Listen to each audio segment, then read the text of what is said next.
this question related to gravitation was asked in JEE Mains 2024. That is, at what distance above and below the surface of the earth a body will have the same weight. एक radius of earth है r. मान लीजिए हमने अर्थ दिखाया है with this center and this is the surface of earth. तो surface से h height पे और surface से h depth पे the weight of the body is same. This can happen only when the value of g at height h, that is g prime, equal to value of g at depth h below the surface, that is g double prime. Okay, now g prime, that is at height h, is nothing but gm upon r plus h whole square. Okay, and this gm we can write as gr square upon r, इसमें से हम outside bracket लेंगे तो r square into 1 plus h by r whole square.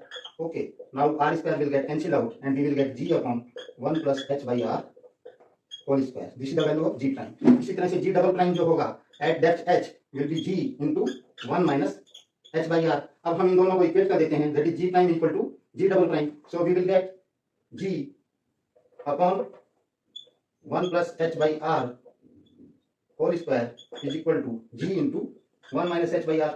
Okay, now g will get cancelled out and we cross multiply, then we will get 1 plus h by r whole square into 1 minus h by r is equal to 1. Okay, अभी हम h by r को x मान लेते हैं.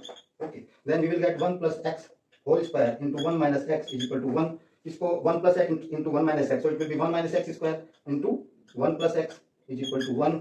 इसको हम खोल लेते हैं, so we will get 1 plus x minus x square minus x cube equal to 1. Okay, 1 will get cancelled out and we will get x cube plus x square minus x equal to 0. Okay, इसमें से x common ले लेंगे, so we will get x into x square plus x minus 1 equal to 0. Now x cannot be 0, so we will have x square plus x minus 1 equal to 0. So x will be equal to minus 1 plus minus root v square, that is 1, minus 4ac, that is plus 4 upon 2a. So this will be minus 1 plus, we take plus value only, so plus root 5 by 2. Okay, so this is the value of x and x is nothing but h upon r. So what will be the value of h? That will be r by 2 into root 5 minus 1. So our which option is correct? This fourth option is correct. Okay.